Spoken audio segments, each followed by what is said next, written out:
bagenda bajjako right to communication, right to privacy. Mwenna bannayuganda bagenda kubajjako right to privacy.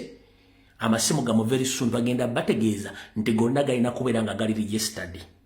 Kitegeeza buli munnayuganda bagenda kusindika ku bitongole bwe bagenda okuteeka ebitongole mu muluzo bitongole bya masimu oba communications companies nenga bino bitongole mulimu ekya ISO, ekya CMI, Crime Intelligence ne SFC be bagenda okuregisteringa amasimu gammwe gonna. Esimu yonna ey'omu ngalo eya buyonjo egenda kuba registered by force.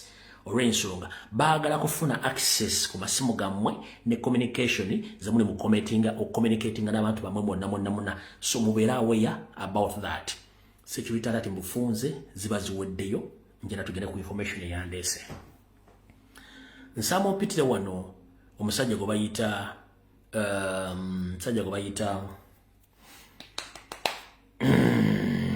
omusajja gwe bayita yeyita lawyer ono yasala n'ava mu FDC Yusufu Nsibambi.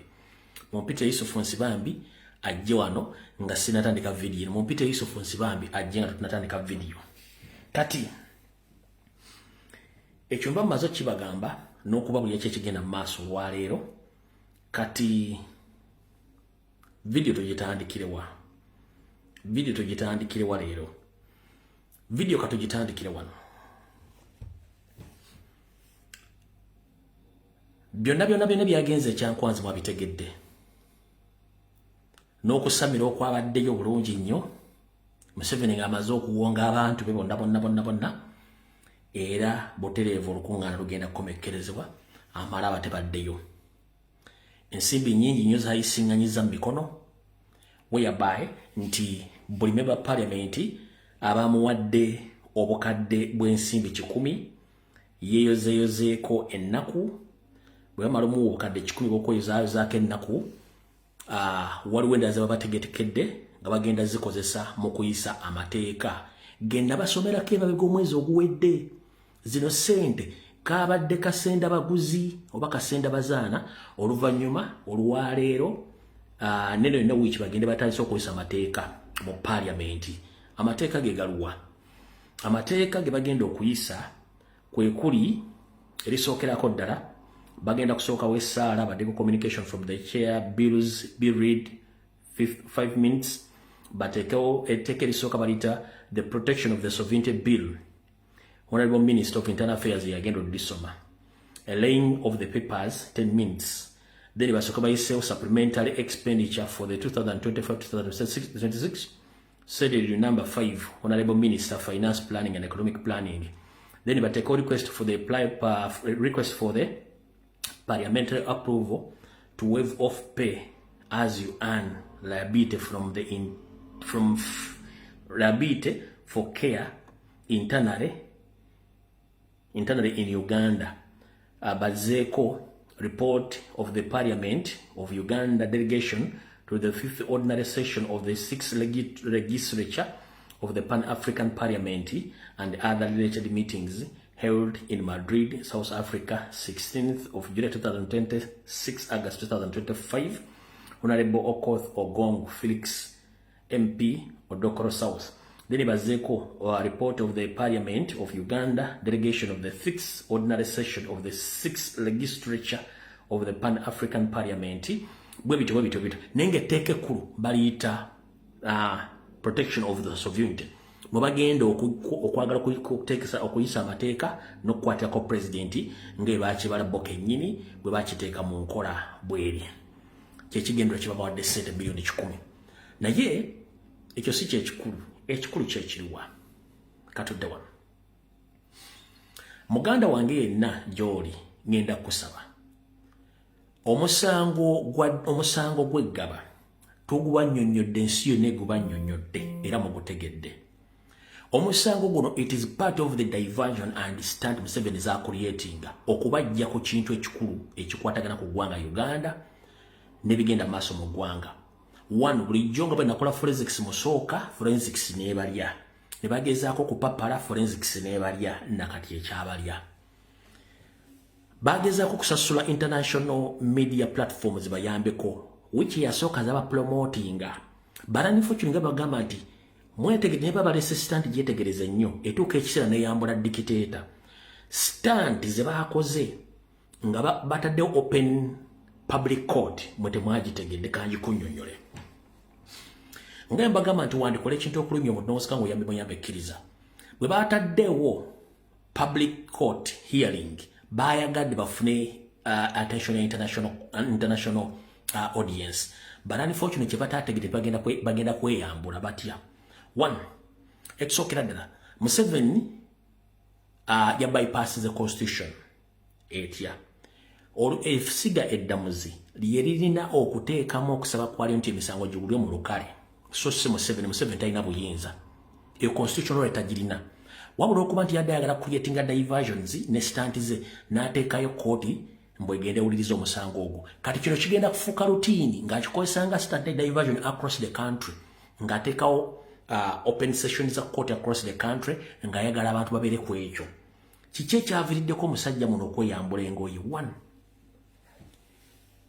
luli baatugamba mu kooti ekanya tebaagalayo masimu ku luno bakkiriza amasimu era bannamawulire babaddeyo wabula ne bakkiriza ne batikitokers babe bonna abali related ku gavumenti nga gye bali kati omusango first hearing bwe yazze omusango ne gudda mikono gy'abannayuganda ne bagudiscussinga ne bakuba ebituli mu guli omusango kati ate mwe kyemutamanyi nti international media zonna bwe zijja ne ziraba ku siini bwe zimala kusse ne zigenda zuule public reaction ku musango ogwo ekyo mukyerabidde international media bwe zijja ku musango nga bwe guli okitegedde bulungi nnyo ku musango nga bwe guli zijja ne zikavalinga kati bwe zimala awo ne zijja ku social media ne zijja mu community ne zipiikinga information ebanga verifyinga ebiri mu kooti ebyo kati international media bwe zazze ne zikavalinga ne zimala ne zigenda mu public opinion ku social media ne ku ground zakizudde nti omusango gwonna mufu zakizudde nti omusango gwonna mufu kyovula nti tonnaddamu kulyako kyonna mpozi nga bagenda sasula kati balina obusawo buli muddo ne bagenda sasula walawo international media yonangezemu okupiikinga ku musango ogwo kati court hearing bagitutte mu public omuntu gyeyattira omuntu wazze n'okiwulirako international media zapiikinga interest ku social media ne mu public okumanya bagenze okutunda omusango gwonna nga gulimu ebituli nga tegutegerekeka ebituli byebiriwa one ekisookera ddala mu mateeka amatuufu public court judicial system ene issuinga okusinzira ku request ez'abantu mu society nkiddamu public court oba public hearing ebeera request from the public so si Museveni ng'omuntu kati Museveni yayisizaawo request ye kooti zijje mu public ekyokubiri international media zagenze okizuula nga gavumenti ereese ba third party mu musango guno okubeera nga abajulizi ekitakkirizibwa third party yaluwa third party mwemuli nannyini ssomero abaana nannyini ssomero ne zireeta n'abazadde ompulya bulungi ne zireeta n'abazadde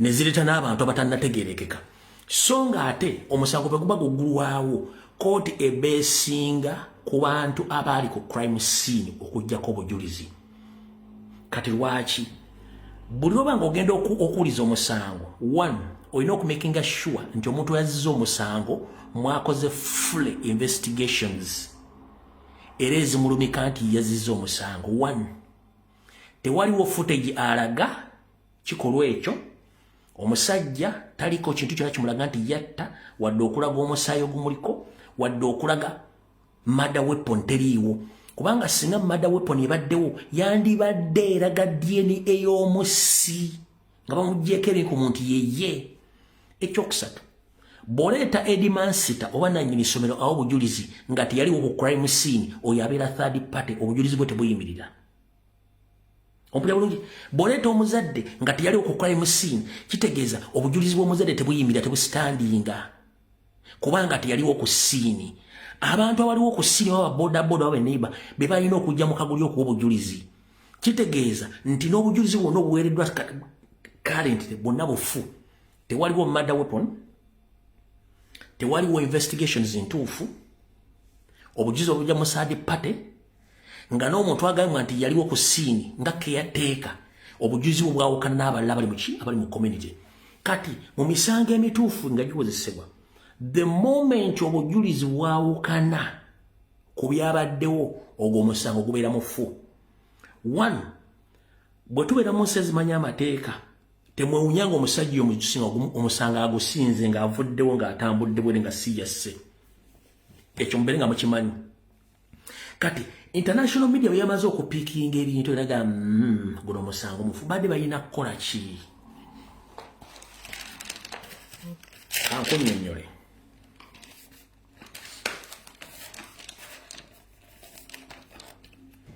Badde balina kukola ki? Already omusango mwadde mwagukubyemu dda ebituli. Ne batuuka n'okugamba nti ba-tiktokers bonna tebadda ku musango ogwo kubeera. Badde balina kukola ki? Babadde balina kusetinga accident epiikinge momentum omusango guddemu gufune vibe. Naye nga bulijjo wandikola ekintu okulumya obunoonzika muyambekkiriza. One, diversion gye bakoze ku makya ebadde kind of sacrifice. Omanyi Museveni buli mwaka bwe guba gutandika ateekawo obutemu bw'okuyiwa omusaayi ng'emizimu gye bwe gimugamba, ebyokola ebimugamba. Kino okukimanyonya kijja twala ebbanga kitegeera, naye buli mwaka gutandika Museveni ayiwa omusaayi gw'abantu. Karani fortunately omusajja akubiddwe emmotoka oba afudde simento gye kitegeera oluvannyuma. Omusajja oyo abadde ajjonkera president ku makya n'olweggulo ng'amujjonkera emmotoka emutomedde bubi nnyo, bamututte taakese taasulewo. Wabula wano wali okulyera kukomba essowaani nga bulijjo. Omuvubuka we bamuyita Ronald Mulwana. Ronald Mulwana oyo munnamawulire. Ne kati before njala tugendeko mu forensics katono ku accident eno gye basettings. One, babadde kintu kino kyadde kitegeka baagala kutomera abantu abasukka mu 11, then kifuna amawulire mangi nnyo kyongezebwemu supu, naye tekisobodde kufuna mawulire. Kati njagala nze naawe mwenna mumanyi okuvuga emmotoka, noba tumanyi kuvuga mmotoka, omanyi nti emmotoka obubonero bwayo bukulaga nti emmotoka eri mu mbeera eno, embeera bweti. One, kati omusajja ono abadde avuma nnyo president, simanyi oba afudde batannafa naye nga wenzijidde ng'embeera taakese taasulewo. Kati wano wali okulina okukomba essowaani, ffenna tumanye emmotoka. Mwenna mubadde mulabanga emmotoka ezijja ku webagenda okukozesa omusango, emmotoka ezo zijja butereevu nga zitunuddewa, nga zitunuzza obwenje ziraga. Lwaki eno ebadde leese omusibe leero ejjidde mu livansi? Kyekibuzo ekisooka. Ekyokubiri, ffenna tukimanyi nti emmotoka bwebanga etambula, indicators bateekako. Indicators zino zibeera sayini eziraga nti emmotoka eri mu mbeera bweti. Saagala onnimbe era saagala olimbe bantu public nti ekintu kibadde state management oba state management nga si diversion oba stunt. One, wano wenjagala otegeerere, lindako, njagala weetegereze, tugenze mu forensics. Emmotoka eyo ogiraba? Ogira bulungi nnyo?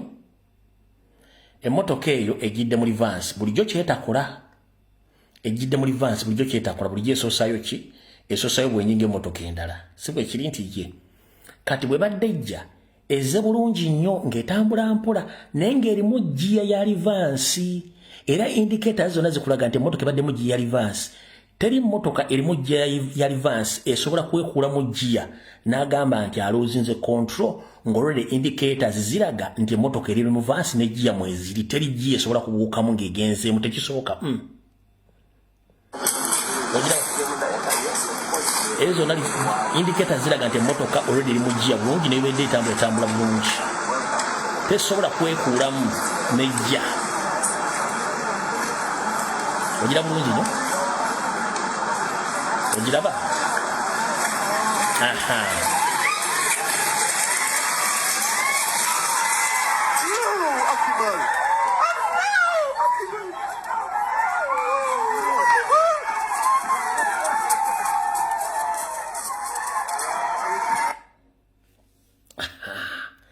Kati ekirungi ogire bulungi nnyo. Kati ebibuuzo biibino. 1. Emmotoka bwebeeramu giya nga ya reverse, indicators ziraga nti zaaki za reverse ekibaddemu. Era emmotoka bweba eruzinze control nga it was intention, driver akuba engombe okwalaminga abantu emmotoka evudde mu control kyakubiri. Ekyokusatu, emmotoka bweva mu control eruzinga direction. Wabula driver wabana basajja abafera babbi, emmotoka teruzinzeeko direction, esigadde mu normal line oba lane webadde erina okuyita. Ompulya bulungi, takubye engombe, emmotoka ebadde mu gear reverse nga ne indicator ziraga ki? Reverse. Gear tesobola kwejja mu kizibu. 1. Emmotoka bweruzinga control either okuba engombe n'otegeeza abantu emmotoka evudde mu control mwesegule. Takikoze. 2. Emmotoka evudde mu control tesigala mu direction yemu. Kubanga driver oba onoonya butya bw'ogenda okunzika emmotoka eyo obutatomera bantu. Emmotoka esigadde mu line yennyini mwe yabadde agibalidde. Kitegeeza nti kino badde bakipulanize bulungi.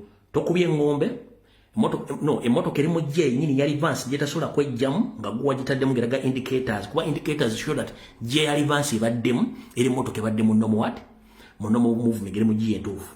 Indicators ezo. Ekyokubiri, bwevudde mu control takubye engombe. 3. Emmotoka esigadde mu line yennyini bwe badde erina okuba ng'ekoze ki? Etambulira. Ekyo kati bw'omala okukwata ebintu bino byonna n'obiteekawo, kitegeeza nti badde basetinze sitanti endala ey'okutta abantu abasukka mu omu bakole amawulire amalala okuwa omusango vibe kubanga gwabadde gwafudde.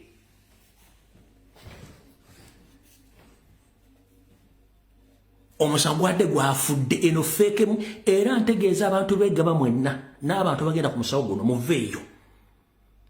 Mwetemanyi Museveni gwe muzannyirako. Ekisembayo kweyo stand, driver asigadde comfortable mu mmotoka nga n'emikono giri wano munda giri wano ku gundi. Giri ku luggi. Comfort teri mmotoka eruzinga control, driver n'asigala nga ali comfortable. The moment emmotoka eruzinga control, driver afuba nnyo teekamu engombe okukyusa emmotoka okulaba ntegenda tomera kitetomera bantu. Oba ekyo mukitegeera bulungi nnyo. Driver comfortable emmotoka esigadde avuga. Njagala kibanyonyola mu kitegeere. Nze bano mbeesobolera.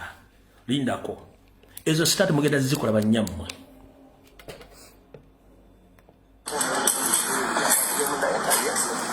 Ogiraba? Giya mweri bulungi era etambula mpola bulungi nnyo. Aha.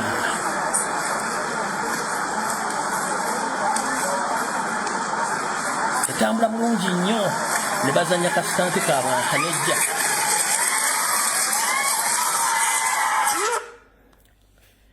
Ogwo omukono emmotoka beetabuse. Ogwo omukono emmotoka ebeetabuse. Driver emulengedde. Ogwo omukono emmotoka ebeetabuse.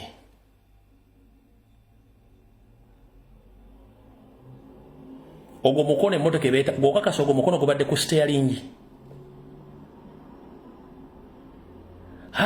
Ogwo mukono gubadde ku steering. Mugukuba ekifaananyi kuba mwe temukola forensics kutunda bintu bino. Ogwo mukono gubadde ku steering era balazeewo any sign of fidgeting. Ogwo mukono guli ku steering omuntu afigitinze.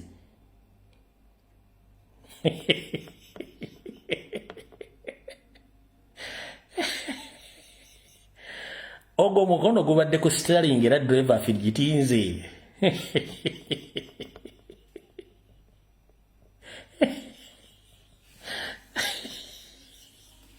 Kati ekisinga okunsesa olumaze okkozinga kyebadde baagala emmotoka n'esimirawo immediate. Emmotoka evudde mu giya ebeera opening ate teri mujja ebedduka emisinde niyo olumaze okukoona omuntu nesibirawo bulungi nnyo kati bano nabagamba mbeesobolera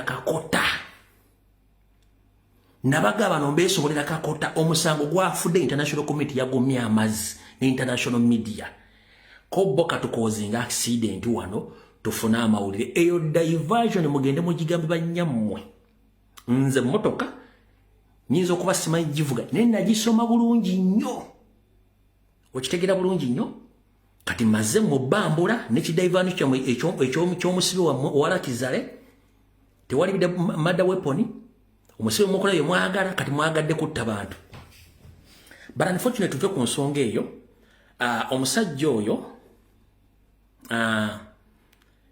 yono one afudde oba afudde batafudde simanyi yono one bamuyita Ronald Mulwana yono abadde nga jonkera president ebbanga lyonna yono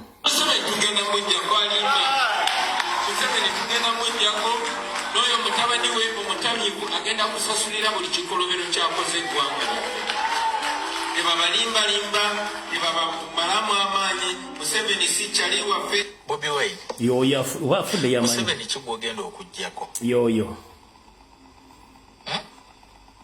Museveni kigwogenda okujjako Bobi Wine njagala kutegeeza yoyo abantu bakukoowa Bannayuganda tebakwagala Bannayuganda baagala President Museveni Tuvula benaku z'omwezi nga 15 bavaayo ne balonda President Museveni PDM emyoga enguudo amasannyalaze amazzi byonna byatuuka kati gwe oli mu Amerika oli mu kwogera ebitakwatagana twagala kutegeeza nti ne 231 muzeeyi bw'aba akomyewo akalulu tugenda akamuwa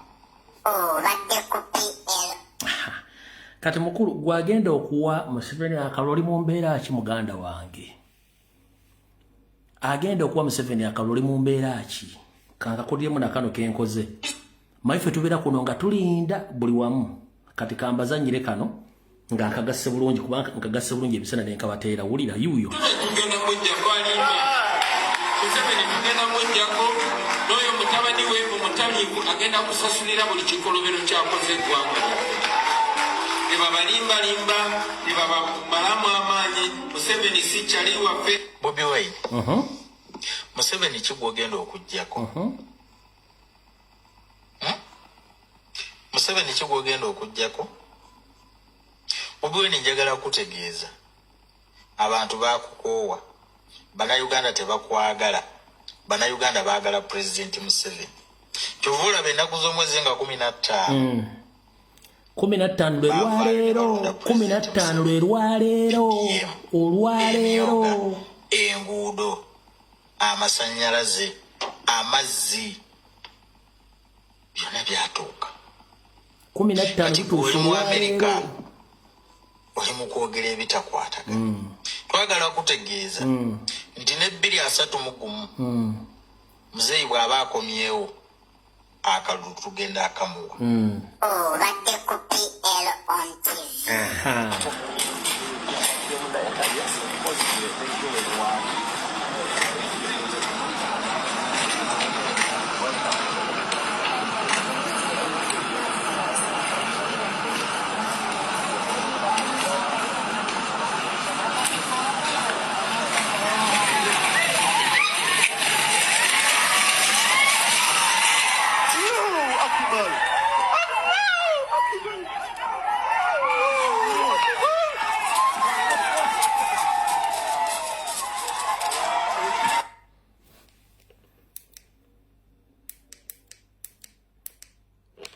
Ekisinga okwewunyisa yagamba nga 15 bo amaze okulonda Museveni olwalina kuza mwezi limeka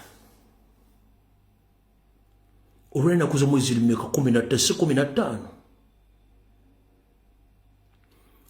mwezi limeka mumpandikiraawo olwalina kuza mwezi 15 mwezi ogwokuna 2026 yagamba nga 15 bo balonda Museveni kati ne 15 lwalero either amenyesemenyese yenna tagenda kuddamu wadde okujja ekiwojjolo wadde okuba jjabo bokwata kamera bokuddamu gyetunuzaamu ng'aleekaana nga 15 lwebikomye olwalero ne bona oba owonye ekyali wange muve ku ggwanga lyakyukadde empewo za Buganda zakyukadda buli muntu yenna agezaako okuyimira mu kkubo ly'enkyukakyuka ogenda kufuna obuzibu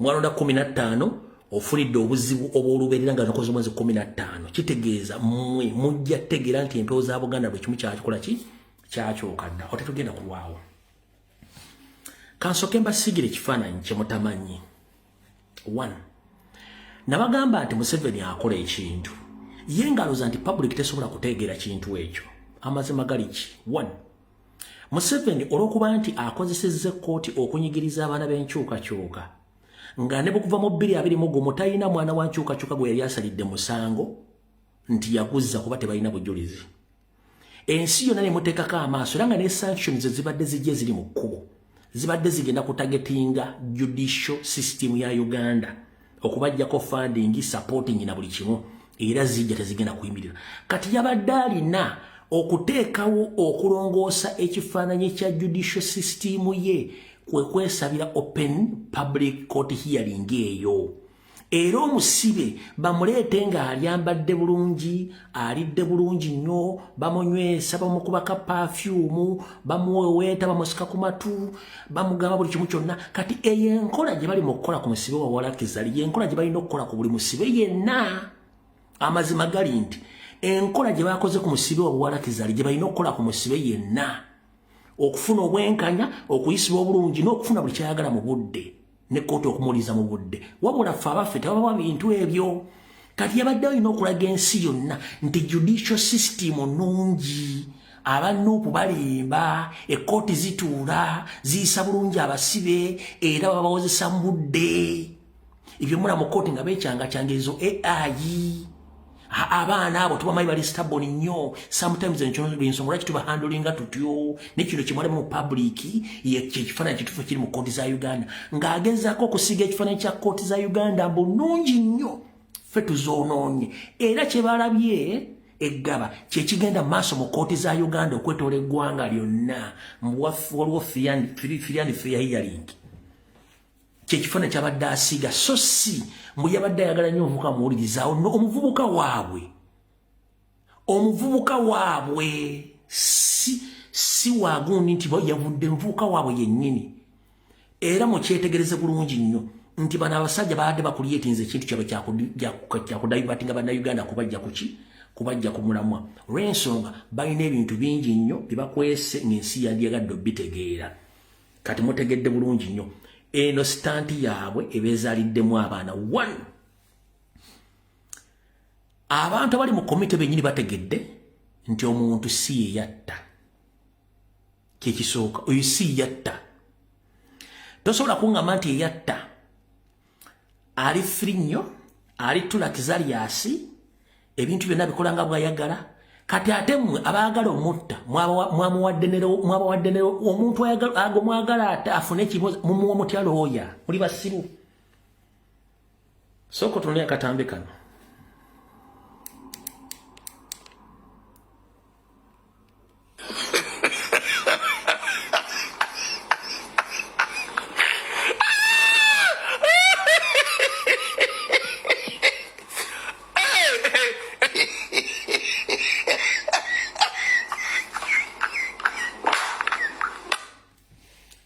nkakudiremu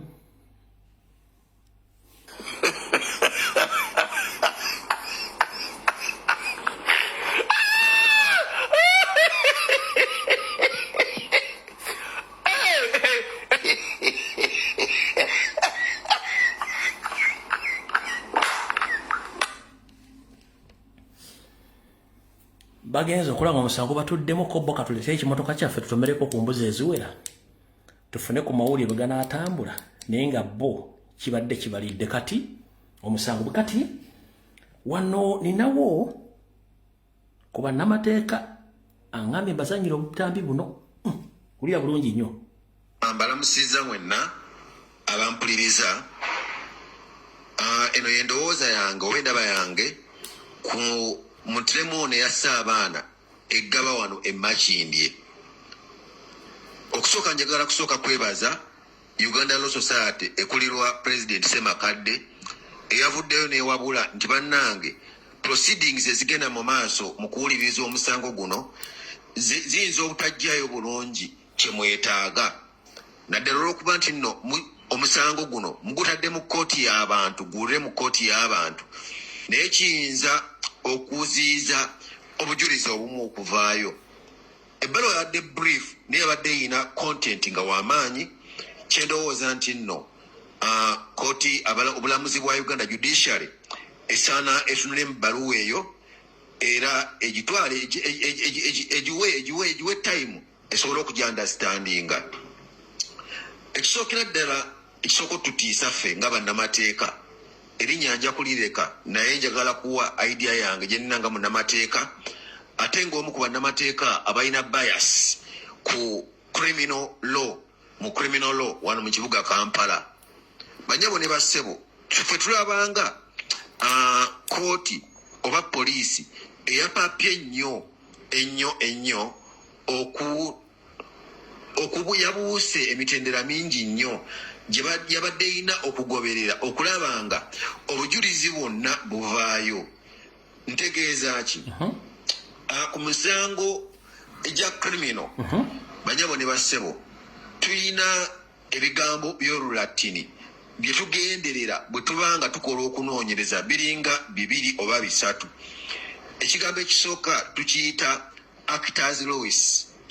Actors laws kitegeeza nti nno ekikolwa ekyakoleddwa oba ekikola ekitaakoleddwa okitegeera ng'ekikolwa ekyo kirimu okugamba ekintu omuntu kyakola physically eyakyakola nga yo omuntu oba ekintu yo act gyakola okuzza omusango mukitegeera ekirikwayalinga omuntu oyo okuba nti nno either gye mwennyininyini yakiteese mu nkola oba muntegeera bulungi simanyi njagezaako kukola ki okuvunula ebigambo bino okubigonzaamu kubijja mu lulimi olw'ekinnamateeka naye actors laws kitegeeza nti ekikolwa ekyakoleddwa oba ekikolwa ekitaakoleddwa okulaba nga obumenyi bw'omusango buno bugenda mu maaso. Ekigambo ekyokubiri kye tuyita mens rea.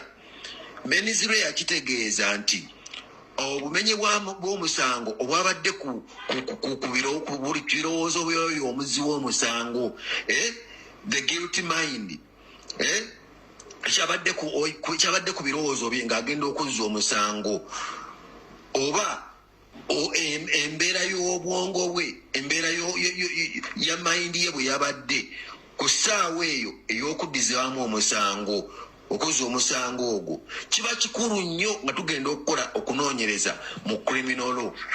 Ekyokusatu tukiyita causation. Causation kitegeeza nti obuuzi bw'emisango obwo bwazze butya era bwavudde ku ki nga tukola okulondoola okuviira ddala omusajja engeri gye twajja okumumanyaamu gy'abeera abo abaamuyambyeko okukola omusango ogwo gamba nga abaamutransportinze okuva waasula gamba nga abaamuwadde emmere gamba nga abaamuguzizza ebyambe bye yakozesezza gamba nga abaamulagirira n'ebirala. Kakati bw'omala okuddira ebigambo ebyo ebisatu n'omanya kye weetaaga bikuwa kye weetaaga n'omanya kireetaga okumanya ani yamuwadde emmotoka gye yavuze yagipangisizza kwani omusajja oyo bwe yavudde gye yavudde gy'abeera ye yabadde abeera ku nnyumba zaani ani nannyinizo okitegeera ye bwe yabadde ava ku nnyumba ezo yayogeddeko n'ani yayogeddeko ne basikaali yayogeddeko n'ababooda yabagambye eki omusajja oyo najja n'apangisa emmotoka oba n'alinnya takisi yapangisizza emmotoka yaani ani yagimupangisizza ani yabadde mu kitundu ekyo yapangisirizza emmotoka eyo bwe yamaze ogipangisa n'agivuga yatuukiddewa alina bwe yakyamyeko n'ali emmere ani yamuguzizza emmere era eyo omuntu yamuguzizza emmere ng'agimuguza kugenda kukola ki okitegeera kakati tujja nti bwe yatuuse awantu bwe yaddiza omusango baani abaamulabye abo baamulabye ng'akola ki abo nabo beetaaga bwe baamulabye baakoze eki si kubeetaaga kubasiba wabula kukuwa ku bujulizi kubugatta ku bwoyina okusobola okulaba nga ki osobola okuleeta omutemu ku kye bayita scene of crime, placing the suspect at the scene of crime. Kakati bannyabo ne bassebo okusinziira nze ku kye naakawuliddeko olwaleero nabanga abajulizi batandise okuleeta ate bayinza obutajjayo bulungi nnyo kitwandibadde twetaaga okugeza nalabye mistress omukyala ng'ayogera naye ng'omukyala bw'omuwuliriza obulungi ye mwennyini amaaso ge tatubuulya tuba amaaso gange gaalabye omusajja ng'akwata ekijambiya ng'asalako omwana omutwe kati nekyo kyekisingira ddala okubeera ekibi ennyo bino byonna byayogera olugoye lwange nasitudde omwana nga ndowooza akyalimu obulamu nansiiga omusaayi ku lugoye byonna tebituyamba okujjako nga tufunye omuntu agamba nti nze nalabidde ddala omusajja ng'akwata ekiso ng'asalako omuntu omutwe olaba batuuse ne bamubuuza nti ekiso kye yakozesa ng'asalako omwana omutwe wakiraba otya nti ataata ekiso eri amaze okukikwata ng'akikasuse emabbali w'ekikomera kati yatuwulira kuba oba ekiso baakifunye oba tebaakifunye mukitegeera mu criminal mu misango egiri criminal wateeka okubeerawo omuntu agamba nti nze namulabye yaggyeeyo ekiso yakiggyeeyo akisisizaayo omukono gwa ddyo n'akwata omwana n'amusalako obulago omuntu oyo bw'abulawo kizibu nnyo kooti okusalira omuntu omusango ogw'okufa nga tewaliiwo omuntu ayinza kugamba kubuplacinga mutemu ono at the scene of crime in any act man is rare kitegeera ng'omusajja oyo ayina the guilty mind addira guilty mind agiteeka into action the actors Lewis asalako ki obulago omuntu oyo bw'anaabulawo banyabo ne bassebo teriyo kooti eyinza kusalira muntu musango nga tewaliwo nalaba newe munaavayo ne mugamba kubanga olaba abazadde be baleeta abawa obujulizi abazadde bonna baava ku mirimu gyabwe nga babakubidde banange mudduke abaana babatta tewaliwo omuzadde n'omu yali ku site ku siini n'agamba nti nze bwe nali nyimiridde bwe nti nga nzirukidde omwana wange nalaba omusajja ng'akutte ejjambiya ng'amusalako omutwe ati ekyo kiteeka omusango guno mu mbeera enzibu ennyo era kiteeka kooti ku mbeera eyo obunkeeke nti bano bonna aboogera balooya abawolereza ono gwe bavunaana bwe banaayimuka kye bagenda okukola kiri ekyo kugamba nti tewaliwo evidence eteeka mutemu ku kikolwa kya butemu ekyo buli looya yenna akimanyi nti kasitawo n'abulawo omuntu agamba nti nakulabye ngotta omusajja bagenda kumwejjeereza simanyi oba kano akantu kawanvuye nnyo anyway ngeri gyekagenda mu social media nyingi buli omwana akakozesanga bwalaba kakati mu ngeri bwetyo twetaaga okufuna abantu bano wamangu okusinziira ku coverage gye nalabako olunaku omusango lwe gwazzibwa twetaaga okufuna ababooda ababagamba nti omutemu yajja n'atuyitako ne tumulaba ng'awalampa ekikomera ne tutegeera nti agenda kukola bulabe eri abaana ne tujja okutaasa abaana tugenda okutuuka ku kikomera ng'omusajja yagudde mudda tugenda okujja okukuba enduulu okulinnya geti naffe okugwa munda ng'abaana amaze okubatta oba nga atta omwana owookusatu twamusanga asalako omutwe gw'omwana owookusatu asikaali ono eyajja n'akwata omusajja ono n'amwarestinga n'amutwala mu kayumba k'abaasikaali mukulu nnyo mu musango guno era yeyandibadde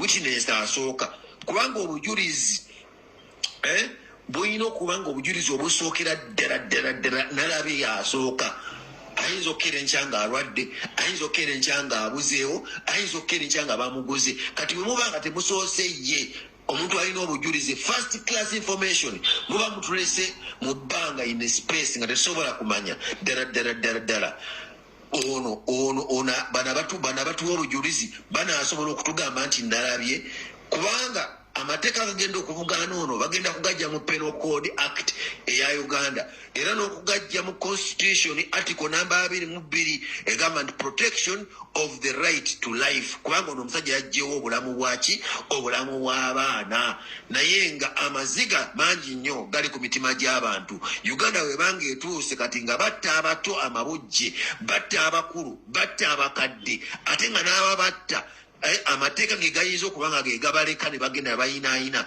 ekyo tetumanyi Uganda gyeraga newankubadde nga tukyalina essuubi tugamba nti kooti ekyasobola okutuwa amazima naye naffe tulabyeko emitendera egimu gino egisoose muyinza okuba nga muyina emitendera emirala gye mwewalabye nga munaba mumpuliriza emitendera egyo emirala mujja kugenda mukola eki mugikwasaganye abantu abo balina obujulizi mubaleete sobole okulaba ng'omutemu ono tumanya akaana n'akataano mwebale nnyo mwebalire ddala amannya si kikulu naye mpadde my legal view. Thank you so much. Muwulidde munnamateeka bonna sofa bakaleeta baawulidde buwulizi tekuliiko yalabye omusango guno gwetaaga yalabye kati abaalaba tebaliiwo bannawulidde baabaleese bangi oba baŋŋambye ne nnawulidde abo tebalina kye bagenda kukola twagala yalaba yaba ayogera ebituufu ng'afundikira katono nnyo kebadde soogedde akasembayo okuggyako nga tufunye omuntu atuwa first class information first class evidence nti ye yalaba ng'omutemu asalako omwana obulago buno obujulizi bwa administracy obujulizi bw'abazadde bujja kubeera collaborative bujja collaboratinga eno information naye nga tulina buno obujulizi bwokka obugamba nti nasanga gundi akutta omutemu nalengera bulengezi nalaba omusaayi gwo nakusitula obwana gwe base nga tewaliwo yalaba tewaliwo kooti yonna mu nsi yonna egenda kukeera ku makya eteeka omuntu ku kalabba nti nno waliwo omuntu alowooza nti doggo watta mukitegeera ne kooti nayo awo eba yejjerezeddwa so abantu bano abaalaba omuntu ono ng'akola obutemu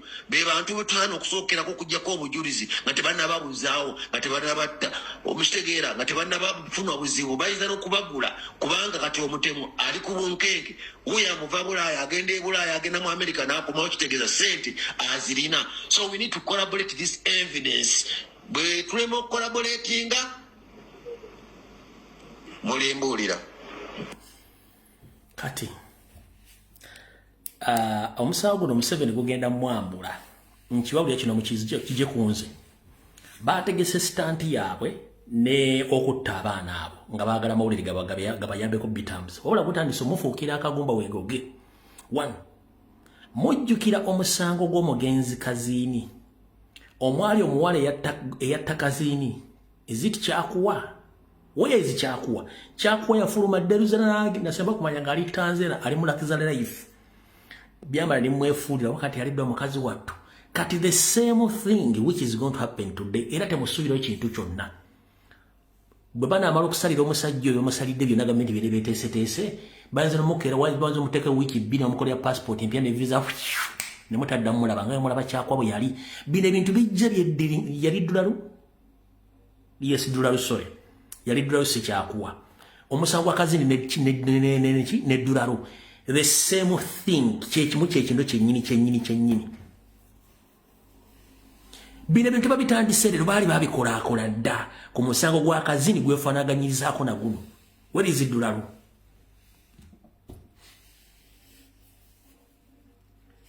is dulalu abantu bangi nnyo Museveni basse emisango ne gibuliraawo kati na guno gwennyini yagwetandikidde wabula abantu bakuba ebituli mu kintu kino ne mu kikubamu ebituli ate bakoze stanti esembi y'okubayiwa yembalaze y'emmotoka kitegeeza nti bano abantu ekintu kyabwe kibeesibiriddeko kyagala kubatta mu buntu awo kati nga nfundikira ngende ku nsonga endala 1 ebibaddewo byonna nga tufundikira basaagala kuddamu gwogera kuwadde ogwowa time nkoma na leero ekindeeseemu nti omusango gwaluuzinze value ne credibility ne international media ne zigana okuddamu okuteekako focus babadde balina okucreatinga ekintu ekigenda okugenda mawulire kigwe momentum kwe kusettinga akabenje kano kembanyonyodde bulungi nnyo ne mukategeera kati mutegedde bulungi nnyo stanti zaabwe zifudde kati gutandise obbambula era mujja kuwulira nga guluzinze meaning nga tegukyalina makulu naye ebintu bingi mugenda tandika okulanga Museveni yeeterawo public court kubanga ayagala public efune ki efune sympathy kati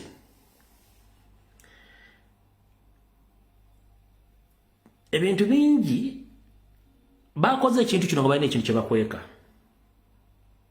mujja kimanya mugende ku mukutu gwa Biwini Byanyima ogwa Twitter ana post gye yakoze post gye lindako banaji savings nyizo kuba saji savings ana post gye yakoze kati mwabasoma gundi abasoma psychology yino njifunye njagala wetegereza ekintu kino kati kikuwa ekifaananyi lwaki bino byonna weebiri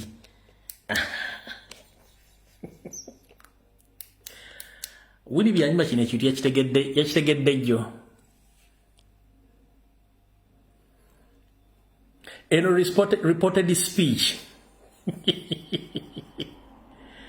eyo reported speech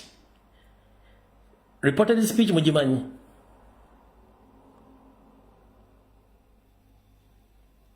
bano bali mukulanga lwakuba temusobola bitegeera ebeera reported speech oba premeditated statement kati bano bagezaako nnyo okweka ekintu kino mumaze osoma ekintu ekyo mukisome bulungi nnyo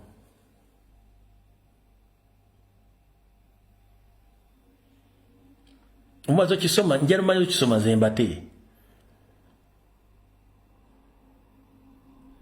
mumaze okisoma mungambe nemukisome tugere ku kintu ekirala wabanga oli yafa lukumulala 94 ono ate apostins Byanyima n'agamba liipu ekyo bayita okusomera ebbaluwa mu bbaasa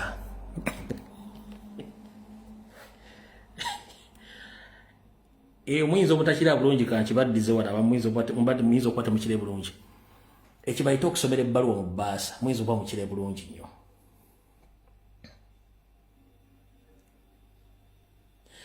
okitegeera ekyo bayita okusomera ki kibayita okusomera ebbaluwa mu bbaasa kati awo tuvuddewo owulya bulungi nnyo bwe tumala okuvaawo tugende ku nsonga endala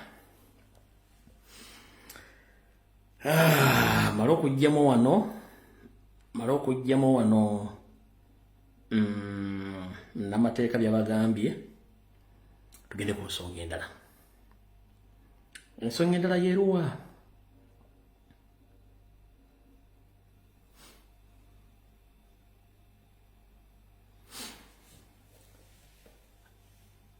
omusajja gwe basindika okukola omulimu gw'okuteeka wansi noopu n'okusiiga ettomi ekibiina kya National Platform sako ne president gwe bayita munnamateeka Yusuf Nsibambe omulimu gumufuukidde ekizibu era gwagala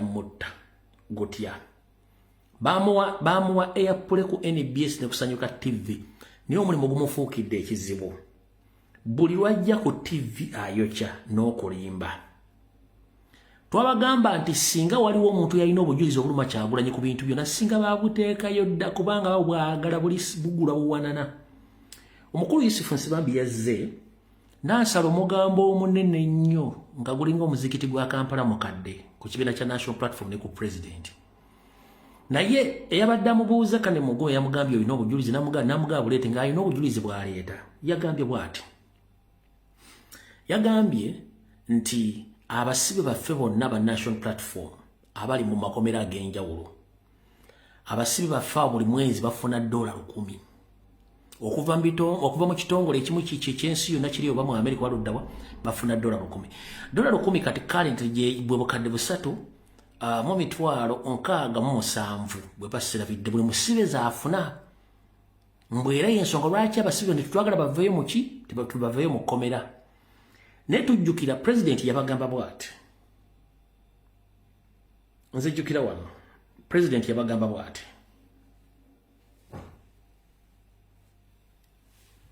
president yagamba bw'ati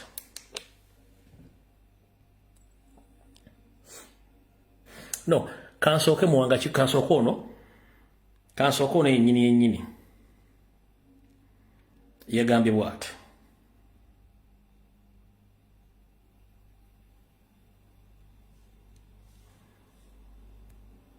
yagambye bw'ati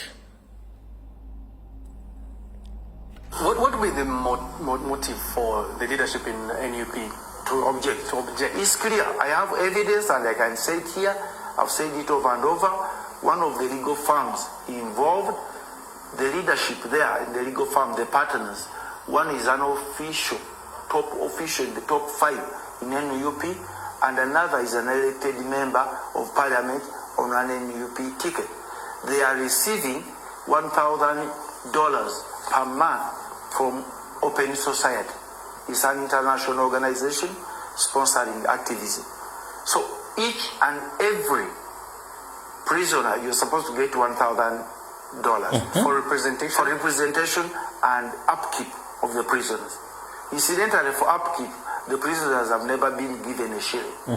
I can state that on record. My dad's mother told me they have never received even a coin from NUP every month, as supposed to be the case. Do you have evidence that they're receiving $1,000? Yes, I do. I'm talking From as a prisoners. senior lawyer. They cannot deny. This can even be verified. That's a huge allegation. Yes, no, it's not a huge allegation. Actually, beyond that, they're also inflating the numbers in prison. Because they are talking of over 2,000. All right, so make me understand here. So it is within, are you saying it is within the NUP interest to keep these people in prison? Not So this money can NUP, keep but flowing. some elements in NUP. It's a business enterprise. So the money can keep flowing. Yes, it's a business enterprise. It's really a big business enterprise, $1,000 per month. And this money is supposed to come from international organizations, including, but not limited to, Open Society. So when they are released from jail, then that means that the money stops flowing. Definitely, it will stop. Or if now government takes over the exercise of releasing them and pardoning them, it does not give them the justification of roaming around and looking for money. You must have people who are in prison. And I say this is really singing and dancing on their graves. So you hit a dead end because there was money involved on the other Yes, side. and I have no personal interest in this. It's up to the prisoners. There's a prisoner, I don't want to mention his name because they are being harassed by fellow prisoners in prison, who up to now wants to be me to get involved and get out of prison.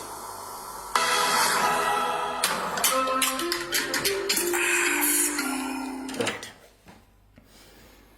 Ekisookera ddala mukulu munnamateeka Yusufu Nsibambi. Mukama wo Nnyandi Soferi tibahabulwa tabaisira mutabani wa Akari kyensi etita muzezede ensanga bisibe. NGO zonna, non-government organizations zonna ezisangibwa mu Uganda ddala nga ziva bweru zonna yaziggaladda. Siwe kiri nti ye. Ekyokubiri, the subject in this matter ye Sauda Madada gweyogerako nti obadde lawyer we. Sauda Madada yakwegana misana tukuna kugamba nze yusiro ya wange mu kooti ekanyanya. Are we together? Yes. Secondly, ogambye nti bwe musibali yo bamuteekako nusu $10,000 ne lujja mu kibiina kya National Platform yensonga laki tebaagala kukola ki basibe wano bata. Mukulu Yusufu Nsibambi asomesa amateeka njala kubuuza. Bizinensi yo befuna bwetyo gwe tosobola kutandikawo bizinensi ey'ekikange ekyo n'ofuna ssente. Ekyokubiri, bw'obanga okozesa omutwe gwe mutwe gw'okozesa okusala ekkubo n'okuvuga emmotoka n'okusomesa abaana Makerere oba olina emitwe ebiri egy'enjawulo. Ekyokusatu, $1,000 buli musibaali yo tulina abasibe basukka mu 2,000 katubalire on average basibe 2,000 ze miliyoni 2 eza $, ezijja mu Uganda buli mwezi. Waliwo kebere UN tesobola kufulumya ssente ezo ng'ezisindika mu ggwanga miliyoni 2 nga zijja kukola ku basibe. Tewali NGO yo mu nsi yonna esobola kufulumya miliyoni 2 monthly ng'eziwa abasibe. Omitwe gye mukozesa gyangeri ki kuba bw'okola olukomo lwa $, n'olukubisaamu abantu abasibe 2,000 kuba tulina abasibe basukka mu 2,000. kati twogedde tukosera mu figure abasibe 200 bwe bukadde bwa dola obwo bubiri mukulu Yusufu Nsibambi ogwo mutwe gwokozesa okujjamu empala okujja ekiwojjolo n'okuwerera abaana bo n'okuzimba ennyumba oba kubanga teri kibiina mu nsi yonna kyaba nakyewa kisobola kusindika milioni 2 buli mwezi kebere gavumenti ya Amerika tekisobola kati gwo mutwe enkola nkadde oba weetaaga Windows opya bakuteeke neewunya n'abaana bw'osomesa Makerere omanyi nabagamba tewali kikuumye basiru mu Uganda nga kitambala kya kusoma na kumanya luzungu ne bejjako obumanyi bwabwe buzale kituyita common sense ne beeyambisa ebitabo oba okusoma omukulu ono bwe yalinga ali Makerere ng'era asomesa abantu balooza nti ategeera baamala mukuba kalulu omutono gwe yabuluzaamu ne gulako akabokisi akatategeera kati tategeererako ddala kebeera America on the monthly basis teyina kitongole kebere government gyesobola kuwa milioni 2 buli mwezi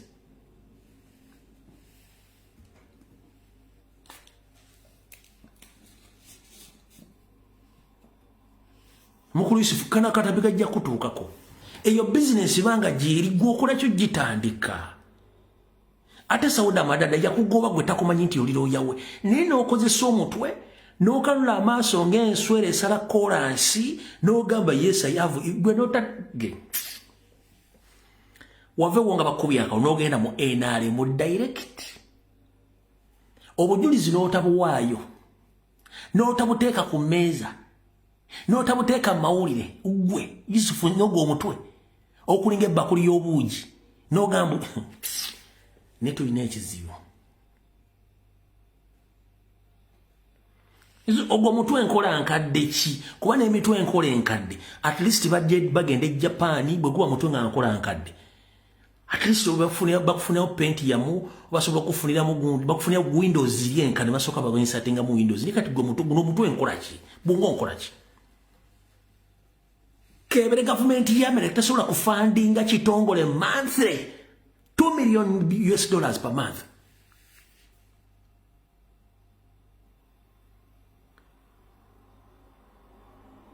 Kati jine emitwe enkola enkadde gino noto tusulio tubalinga ngo tomese sabalaavu oba zine mese ensolima ku musajja omukulu ujja ku TV n'okanula obwosu bwoti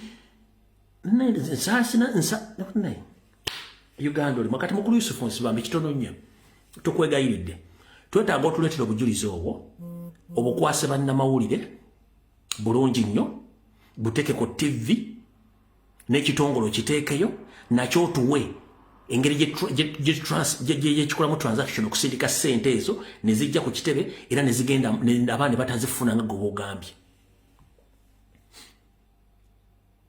era onda kituufu Yusufu Nsibambi baba bagamba nti Ensibambi edibya mutere olwo Yusufu Nsibambi yennyini buli musibe se bafuna $100 abasibe 200 za milioni 2 za dola zijja monthly ne UN yaggala Waldova tekyaliisa bantu ebintu byasigala mu internal affairs z'ensi zonna migration zikwataganya abantu abanoonya obubudamu kati gwe ate onyumya mbu ate waliwo ekibiina Small Open Organization ne Uganda olemwa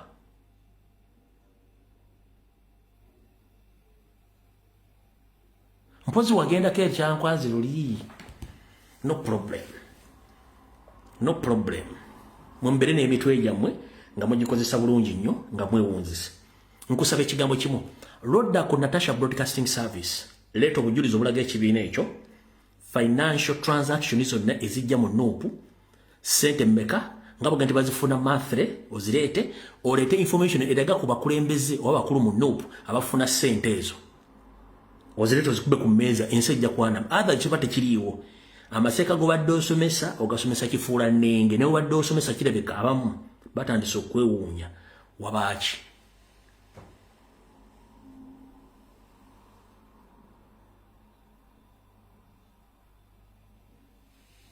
ku musajja omukulu oyogera ebigambo mb'olina obujulizi bulesi olugambo lw'olina olali n'obutonotono wajja mu FDC tulwamatiza Museveni kubanga olugambo lwajja mu FDC lwandibadde lumatiza Museveni nakuga nti kati linda ngenda ko minister togenda ku TV kwogera sigala joli ngo kipinze ekitiibwa kyonno era olugambo olutenga lulinaaga teruwera lubuuka naga kati goyera kunkola ekigambo kimu genda ofuuke Rumamonga Buraka Meira propaganda list ku TV ngolumba kya nakwongera ku TV ku line abasiru abatasobola kwerabirira na kwetegerera kubanga olugobero omuntu walira lwamu malaga kati ono manja tumuongere ku line eri abagenda okusirwala naye agenda asirwale kati gwe nawe bakuteeka mu kubanga information yo omuntu walira yamumalanga muna temukirisa kuwa kintu gandi bisigale eno toyogera njako kati mukuru Yusufu nsiba nnyo kutabba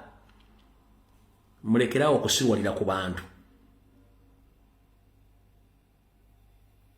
nsasira n'abazadde basasula sente makerere ng'osomesa abaana bwaba mateeka amanya amateeka bulungi okimanyi kiba allegations oba propaganda oba blackmail on someone's legacy kiba kikyamu nnyo gwe nojja n'omutwe n'otuula ku TV ne bakuinterview n'ogaa nti olina obujulizi n'otabuleeta ku lugambo lw'olina olaba olangira abantu bwasimbira emiti gy'amasannyalaze n'olangira abantu kaabuyonjo gye bateeka ku kyo mbasalamu ebyayi n'ogigamba temujja kuddamu kusala byayi mu kaabuyonjo yange nayikondo n'ozimenyaamenya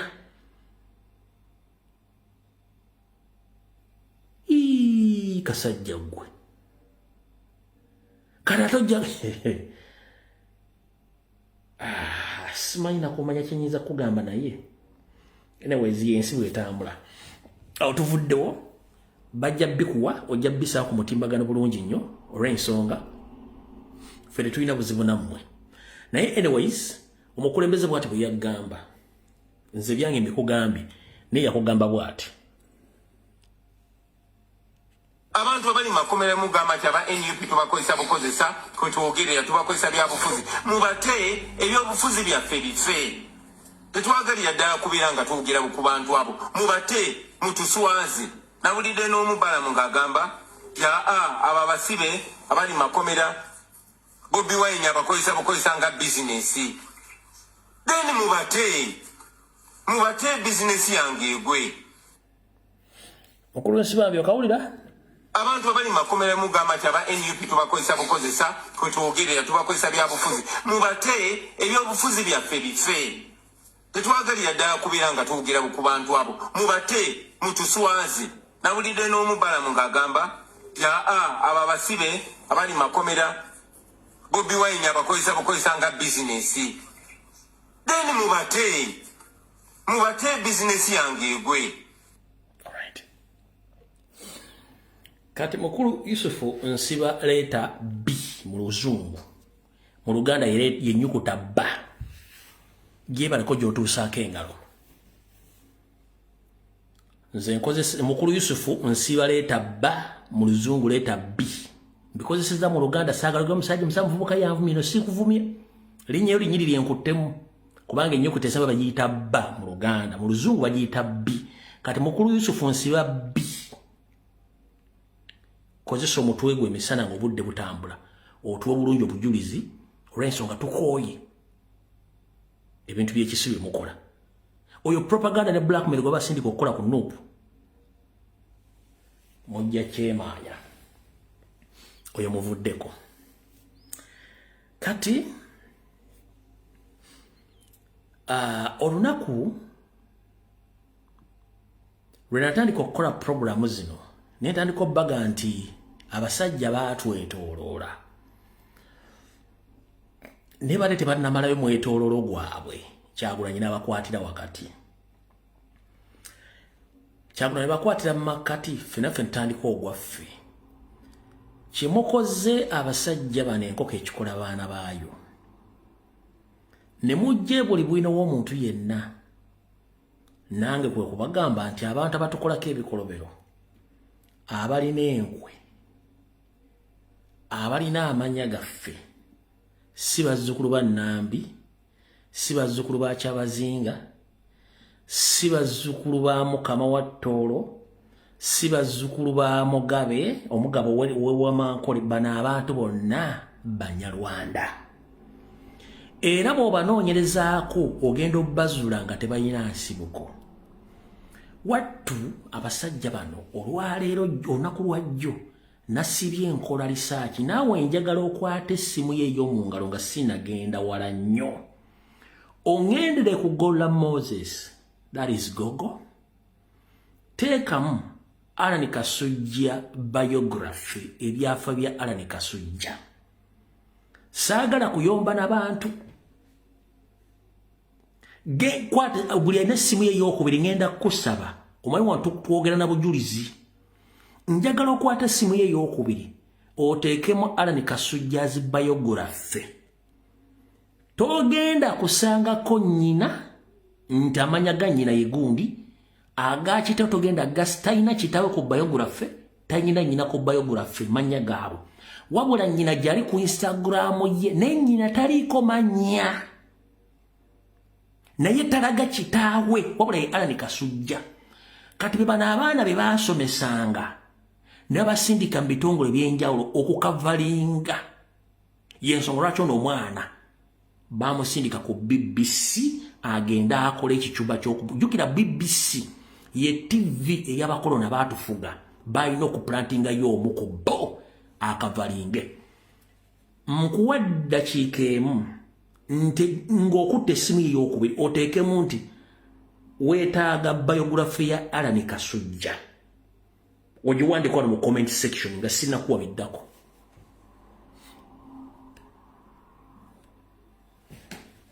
olyoka okakasa nti abaganda amannya bangi nga beetuuma amannya gaffe nga balina kye bayisaawo jonna postinze ebintu bigi ebimukwatako ngoba otunulirawo olaba ki abantu bana babiri bw'otunuulira wano olaba ki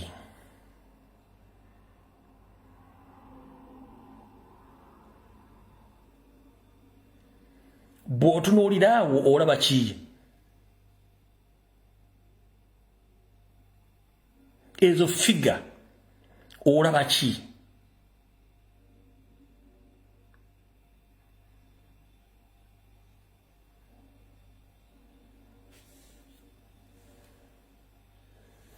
ogwo omutwe enkola ya bihogo sero bihogo and educate bihogo naye nnyinde mulinga firimbi z'abayudaaya ogwo omutwe sigwawa ne waffe wano mu sentulu ogwo omutwe ogwo guno mutwe enkola y'abaseera county educate kawo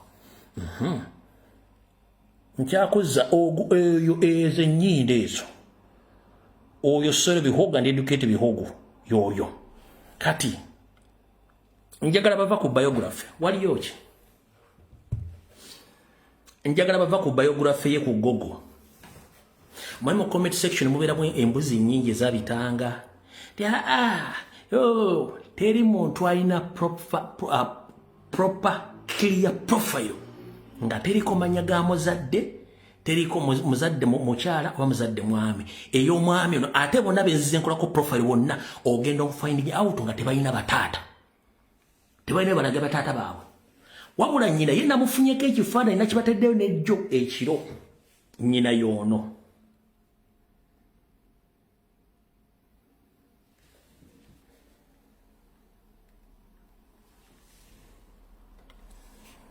nnyina y'oyo naye n'amannya ge tegaliiyo talina waagogerako ga nnyina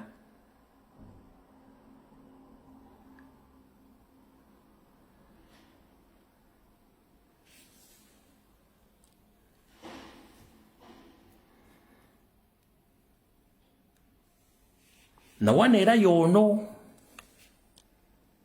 omula bulungi nnyo yo nnyina naye oba nabaganda be bamanyi kati bwe tuvaawo njagala kuwa information buli kimu ng'okyetegereza saagala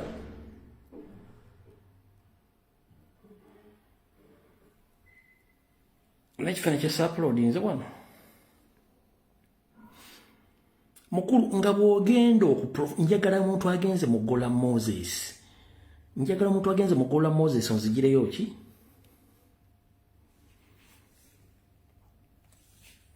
kati awo nga akyali muvubuka oyo muzzukulu wa Nkali ayishua eyo figa n'enfaanana bazzukulu bankali abali oyo muzzukulu munnammwe oyo muzzukulu wankali mukakasa mu bazzukulu bankali mwenna oyo muzzukulu wankali oyo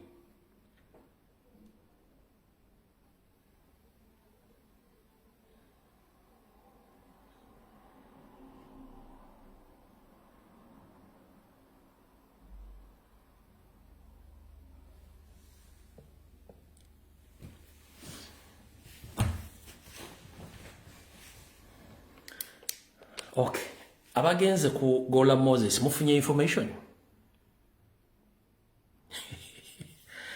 Comrade Paulo Iso akutumidde nnyo mbabazi kaite sinkulamusizaako mwe nambalamusizaako bazzukulu bankali babuuza emitwe gyammwe bazzukulu bankali kati abagenze ku profile abagenze ku biography ye tekuliko muzadde yenna bw'otunula structures bw'otunula body shape ye eri gye mutegedde kati be baana bebazi bateeka bifo byonna ebyenjawulo bazze bateeka abaana bano bangi bejjako amannya gaabwe ne beetekako agaffe kati ggwe bw'owulira ennya nti Lumbuye n'owulira Nakimbugwe n'owulira Mugwanya n'owulira Kasoma noga ntuuse ku muganda munne kumbi bagenda kuwa obutotandika okola ebyumba bikutokote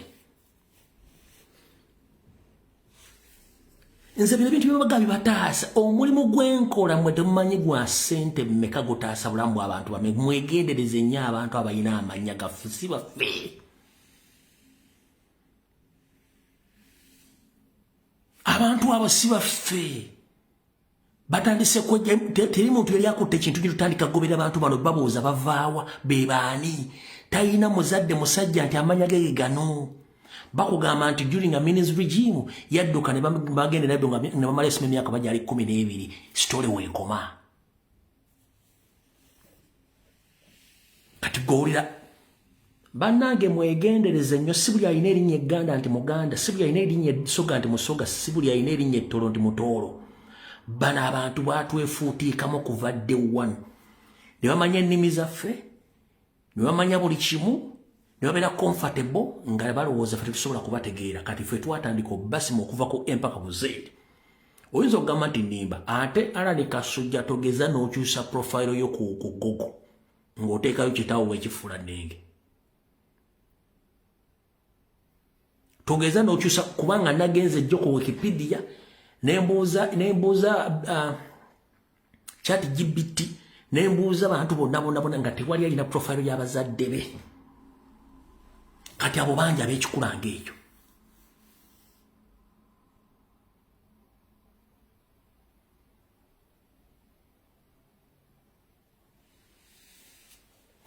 kati ng'omusanga eyo gangudde ku muganda munnange mama kibayinza okukola gw'okimanyi bakutta nga nenna bugisi mufungize n'ofa nga tewesikidde wadde oluwande kale ndowooza nakino kankibajjukize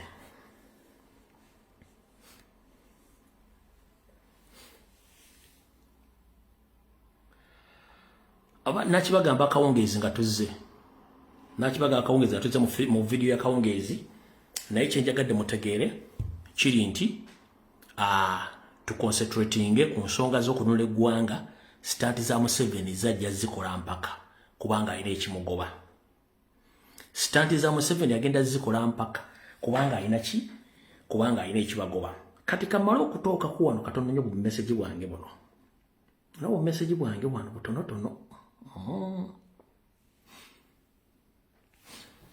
kano ka message kasoma bwe kati rumors are surrounding around the Minister of Education from this month of April up to July. There might be a closure of all schools in Uganda.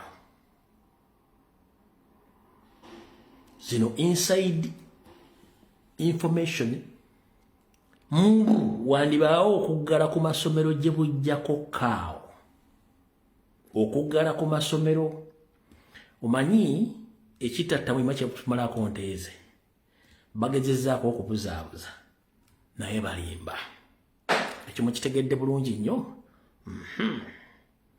ako mukawulidde njarabba wakuwano ku information obulala butegeera wannaba wakawungeezi nga nzize ekyo nakyo mukitegeere okay ndoza obusigedde naba wakawungeezi naye kati mutegedde bulungi nnyo temuva ku mulamwa ebyamayumba n'amataka nayibagambye era sibiddamu kyenayogera nkisibirako era sikyenenyeza nakyogera lwaki mbadde nerabidde kati gwe munnayuganda yena gy'oli ompuliriza bulungi nnyo siva mu bbanga kwogera ku nsonga nzija nenjogera ng'ate ekola ki ntuufu bwe nayogera ku protection of the sovereignty teeka ne lijja nenjogera ku mateeka g'ebyokuzimba nenjogera ne ku mataka abatunda obuteeteeyi bw'amataka obuteeteeyi bw'amataka bali ku social media batokomoka omugambo naye abaganda tuga nti akatale kabbe amagumba oli okola ki oli osuula mu mulyango mmwe temwamanya lwaki ebitundu ebiri by'eggwanga teriyo kampani zitunda amataka bagatunda mu Buganda kubanga be bati baagala okutematema Buganda bagitemeteme yonna esaanewo oluvannyuma bannannyina baguza amataka ago bajje yensonga ki Buganda baagala gifuula ghetto ebitali mu bitundu ebirala kati Muganda njala kubuusa abatunda obuteeteeyi bw'amataka ne banajja ne Yesu Kristo mukama waffe nga yagenda obbawoleza mu kutunda obuteeteeyi bw'amataka bamala biseera batya kankunnyonnyole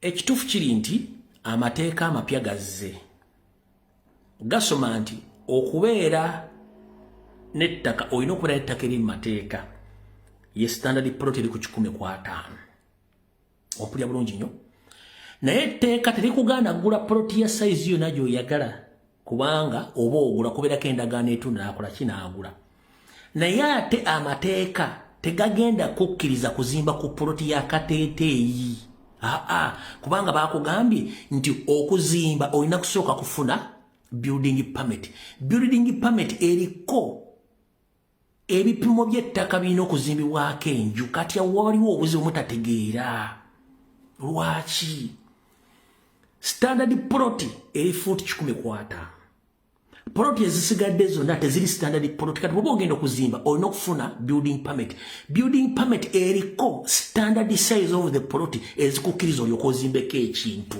kati bajja kikonyola batunda ettaka lya kateeteeyi bo baagala gwogule ompulira bulungi nnyo bo baagala gwogule kubanga gwe mulimu gw'abasindika okukola kutematema ttaka eryo ditunda mu piisipiisi balikuze oluvannyuma nnyinizo bakole ki bajje bakugende nti amateeka tegakukkiriza kati mbo kyebatanyonnyodde kati muganda njera kugamba togeza n'okwata ssente zo n'ogula ettaka ly'obuteeteeyi eryo kwata ssente zo ogenda ogula standard plot foot 105 wonna woogisanze gigule ng'eriko ekyapa oba ndagaano dati ziiti kimala ekyokubiri ekyapa si kyekiraga nti ettaka lyo bwoya n'endagaano yennyini eri wakati w'omuguzi n'omutunzi eraga obwannannyini ku ttaka ekyapa yeringa birth certificate y'omuntu kati ekyapa ye birth certificate y'ettaka nti birth certificate ekulaga nti gavumenti ekumanyi mu system mwoli ate ekitali mu ndagaano endagaano mu system tebaamu wabula ekyapa mu system kibeera mu ye birth certificate y'ettaka lyo oba okitegedde endagaano mu mateeka weeri era ekuwa obwannannyini ku kibanja kyo naye gavumenti tekumanyi gavumenti emanyi oli ow'ekyapa kubanga bwogenda mu system osobola okukubera plot number o block number n'omufuna endagaano tebagiteeka mu nejja tesobola kujja okifunye bulungi nnyo nze ndiwo babuusa constitution ekuwa eddembe okugula ettaka mu kyapa ne ku ndagaano you can buy naye endagaano mu system ey'amataka gye bagabira birth certificates title titles endagaano teriiyo naye endagaano waba obuzibu ku ttaka endagaano mu kooti ekola ne mu LC ekola ne mu kutundu b'okugula ekola wabula teri si birth certificate y'ettaka birth certificate kyekyapa ompulidde bulungi nnyo kati mugane jala kugamba togezza n'oteeka serezo mu ggulu obuteeteeyi bw'ettaka lwaki constitution ekuwa right okukagula akateeteeyi naye ate mu constitution mu etteeka erigamba nti olina okufuna building permit egenda kuwa obuyinza obuzimba ng'esinzira ku standard plot eri mateeka tojja kugula fuuti 2 bakuwe building permit tojja kugula fuuti 2 bakuwe building permit togenda kugula fuuti 2 bakuwe building permit no tebagenda gikuwa kubanga standard plot eri 15 bano kibandikoze bonna bandibadde baadvocatinga oba okuvaayo okulumbirirwa ku muntu yenna omwavu atalina busobozi bugula poloti eri nnene ne bagamba naffe mutulowoozeeko mututeeke mu mateeka kubanga kisoboka n'ensi endala zikola kizigikola naye Uganda current tekiriiwo kye bandibadde baadvocatingira so si kwagala nze ne bonnonnumba sirina buzibu yes sirina ttaka naye obutaba na ttaka tekitegeeza ntusobola kwogera ku nsonga nkyamu zigenda mu maaso mu bannayuganda bannayuganda bangi tebamanyi beetaaga okumanya ensonga nga bwe zitambula ompulira bulungi nnyo twanda tuga nti ensonga za politics zirina kwogerwako ba politician bokka abalina ebifo mu gavumenti oba mu opposition naye it's a public space which is available for any person to discuss about politics. Ne mu ttaka olw'okuba nti ettaka kye kimu ku bintu ebikosa mu bulamu bwa bulijjo buli muntu waddembe oddyogerako oba alirina oba talirina. Nze siririna ne nteekeddwa oddyogerako kubanga bwe muba mubuusa abantu niyo okujja ne bateesa ne mbagamba nti kino kikyamu bakuuza. Ompulidde bulungi nnyo kati abatunda amataka g'akateeteeyi mwe mumanyi nze nabyogedde byange sibiddamu era mbizzemu kubagamba buli kye mwogera nkiraba newe nasibira sivaawo kubanga mbuusa abantu bange tekirina kye kigenda ogenda kulumwa nnyo singa onookwata akakadde ogula ettaka ly'akateeteeyi wayitewo omwezi gumu oteekeko serebageba tusobola kuzimbawo ettaka teriwera ate nga tosobola dditunda.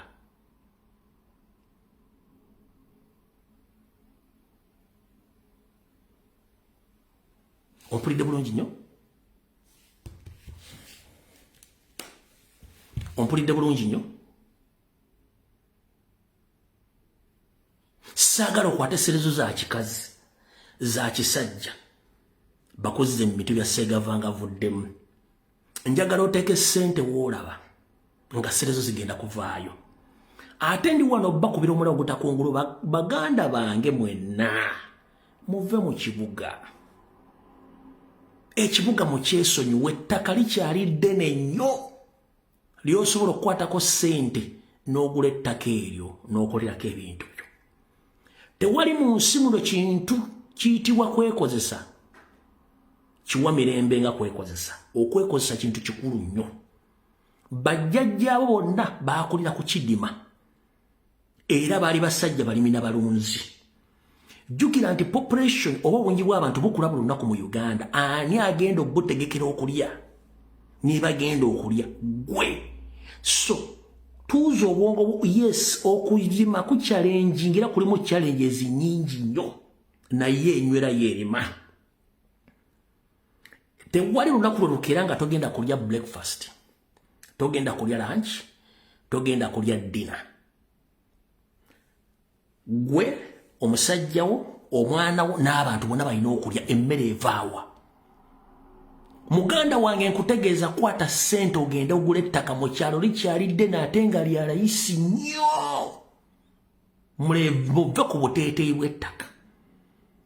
N'abannyonnyodde ne mbagamba tosobola kukwata miliyoni ya ssente gula fuuti 23 miliyoni emu naye ng'ogenda tteekako ennyumba ya miliyoni 10 naye nga togenda funa lukusa luzimbawo nnyumba. Ani aba afiiriddwa?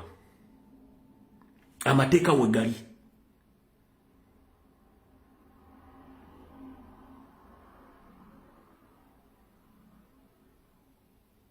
Okutta ssente zo oguze fuuti 23 nenge etteeka likuga nti olina okusooka okufuna building permit.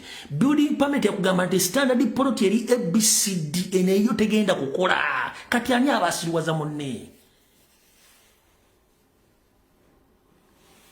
Kwata ssente genda mu kyalo ogula ettaka gyeriri lya layisi. Mwe muli mu Uganda gy'osobola okuvuga within hours ng'oli ku border. Waliwo ensi kati wano wentudde ovuga okuva mu kitundu ekimu ogenda mu kitundu ekirala. Okuva mu Istanbul okuvuga okutuuka ku border ya Turkey oba Syria oba Israeli oba Georgia oba Iran kikwetaagisa ennaku 2-3 consecutively ng'ovuga emmotoka togiyimiriza. Ne Uganda gy'ovuga e Kampala n'otuuka e Masaka mu 2 hours. N'ogamba nti wala oliko Lubaale. N'ovuga emmotoka okuva mu Kampala n'ogenda mpaka Arua within 3 to 4 hours oliko Lubaale. Nti ekiggana ogenda ogula ettaka eyo. N'ova e Kampala n'ogenda e Mukono oba Mbala eyo Mukono oba Jinja w'ovugira olwo nga tosanze ejjaamu n'ovugirawo 2 hours n'ogamba nti mbwe yensi nnene nnyo. Teri walanga wawo. Mwe mulina mentality nti wali amasannyalaze mbeera. Ekyo kikyamu n'amasannyalaze mu kyalo gajja kusangayo. Goloza lwaki abasajja bano abaseddekizi abavuddeewo bajja bagoba oluuma be bali mu mataka amanene eyo mu bitundu byeyo. Kubanga olwedde bagenda kwa abeere ng'alina mayiro y'ettaka naye talinaako kyapa gwe munnansi nga tolina wogenda kusenda obeera musiru. Lwaki mulekera ensi yaffe abagwira mumudde mu kibuga mutandika okubeera nga kalooli? Toyizuunya ziringa nfuneeko obulamu obwa bulijjo ng'ofulumye n'ogenda. Weegazaanye oyimirire ku eka yo. Bwe bayita obugagga, ettaka bugagga si mmotoka si smartphone.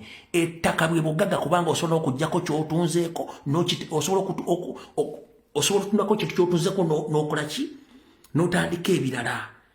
Muganda wange nkubuulira bino tebajja biggamba. Teri yali agaggawadde nga bamukozesa. Omuntu yenna agaggawadde atandika okwekozesa. Teri muntu alina mirembe nga bamukozesa. Omuntu alina emirembe ye yeekozesa. Amanya ddi lwakoze, amanya zayingiza, agenda zikwasa atya, agenda kumanaginga atya bizinensi ze. Ekizibu ekiri mu kukozesebwa olunaku lwe banaakugoba nga tolina wogenda kujja mulimu. Lwogenda okulowooza nti ensi efunze, lwolowooza ku butwa, lwolowooza abantu nti baakukyayi nga tewali yakukyayi, gwolowooza birowoozo olwokuba nti oluzinza omulimu. Abadde alya pizza ng'otandise okudda ku kikomando. Ebyo byonna bijja olwokuba nti olina mentality ega nti nsobola okwekozesa. Ebyo byonna bijja kubanga obadde olivinga mu bulamu bwa lakizale tokyasobola bomanaginga. Gwolowooza oyagala kunga nti abo mu kyalo balina DNA endala ku yammwe. Kankubuuzeemu. Abeera ku Masaka Road, abeera ku Mityana Road ne ku Nguuli. Mukimanyi lwaki nti lwakutaano saaka zitaziwera ssaawa 10 tosobola kufuna access ku nguudo ezo olw'ensonga nti abaetegekera okubeera mu byalo babazze ku monitoringa bizinensi zaabwe eziri ku mafaamu gaabwe. Gwe tosobola kikola. Tosobola kikola. Lwaki bazzukulu bannambi mwewunza? Lwaki bazzukulu bakyabazinga mwewunza? Lwaki bazzukulu b'omukama wa Bunyoro mwewunza?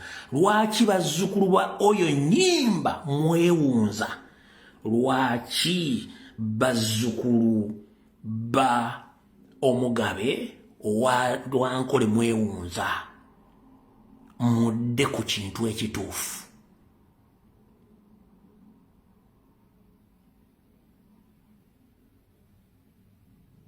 Essaawa ejjatuuka nga gy'obadde olina oggula obukadde 3 wa $3 n'ogamba I wish I knew. You knew, but you didn't use your head in the right time to think about that.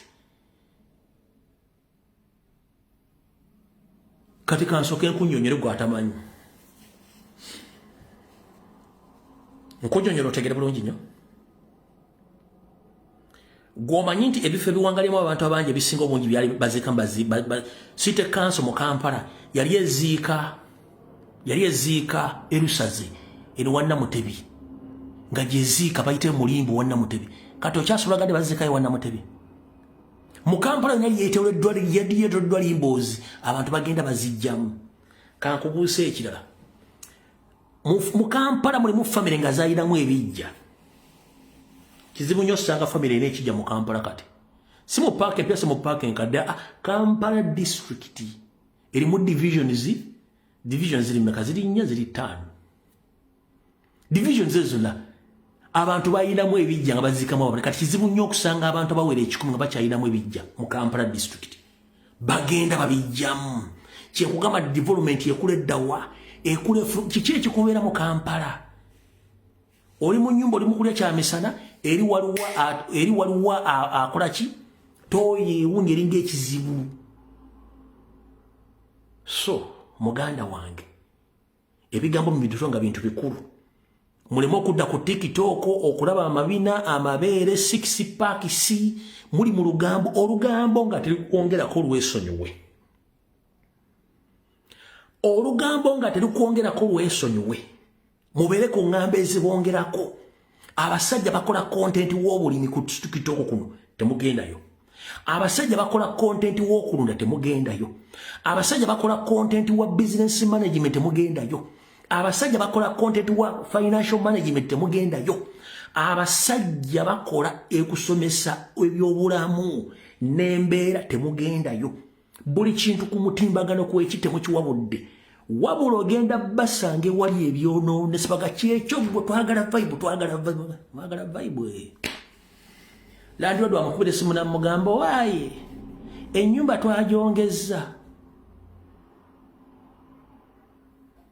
ogadde tatagwa ku simu abakyasobola okulaba TikTok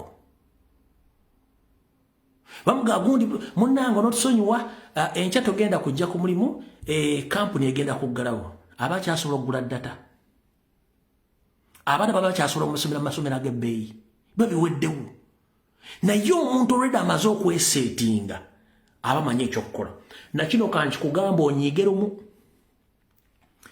kasita obuuka emyaka 18 n'otandika okuyingira 19-20 n'oyingira emyaka 4 nga tonna seetinga ogenda kukaddira myaka 6 katonda baakuwadde obulamu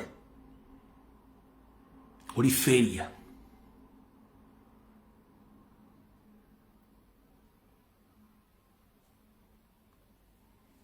katonda bwakuwa obulamu n'okusukka emyaka 18 n'oyingira 19-20 n'okwata ogwasatu n'oyingira ogwana olina okutandika okusetinga gy'ogenda okukaddiira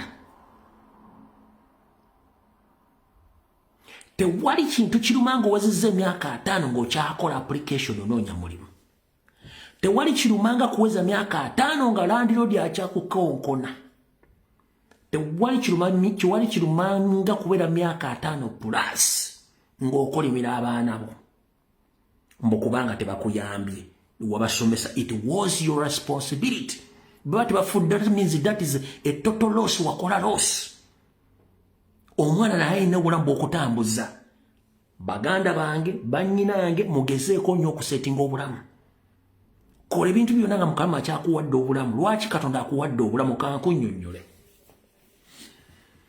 obulamu katonda bwatuwadde bulinga mmotoka emmotoka ogijja mu kibanda ky'emmotoka nga buli kimu kikola bulungi nnyo oba mpya oba nkadde zino zisekendera zetukulu okuva e Japan emmotoka eyo sisitimu yayo yonna yeekulimu emmotoka eyo sisitimu yayo yeekulimu naye gwe katonda akuwadde obulamu bakuza lunaku lumu omuti buli kyonna kadda kyakuteeka nga kikola okuva ku lunaku lwakuzadde omutima abiwoowo olw'obutaago buli kimu musaayi bwongo nga bitambula tebirina effect yonna ku lunaku lumu n'oyingira ewiiki n'oyingira omwaka buli kimu nga tekikola tokikolako service kubanga tewali muntu gwe bakolako service unless ng'otandise okufuna complication simanyi ensigo ziri wadde neetaaga transplant simanyi omutima ng'omandi kati gwona otera okugenda naye webaze Katonda nga olunaku lwe bakuza tofunangako complication ya kukyusa spare parts oba body parts nga n'emmotoka zennyini bw'ogigula mu bondi egasima piston zaakubye simanyi lingi zaakubye simanyi mukibwakubye mu mmotoka yennyini ng'ebimulya negga omusajja Katonda akuwadde obulamu myaka nkaaga okyassa tebakukyusangako mutima nsigo kiwoowoolo biki webaze nnyo Mukama Katonda gw'omanyi omutima eddaki omanyi omutima emirundi gye gikukuba olunaku ku myaka Katonda gy'akuwadde omukka gw'ossa ogumanyi Katonda gwakuwadde ebbanga lyonna nga togendako ku oxygen nga waliwo Katonda bakuttemu katono ne babateekako oxygen oba mu intensive care unit ng'olunaku asasula $2.3 nga gw'okyassa naye nga tokozesa bwongo obwo kweseetingira bukadde bwo gw'okimanyi bwe kiruma okutuuka mu myaka egyo n'omera entondo nga obuzibu bwali bubwo si bwa mwana wo si bwa baganda bo si bwani obuzibu bwali bwo buteeteekerateekera lowoozaako enkya leka kulowooza kyaleero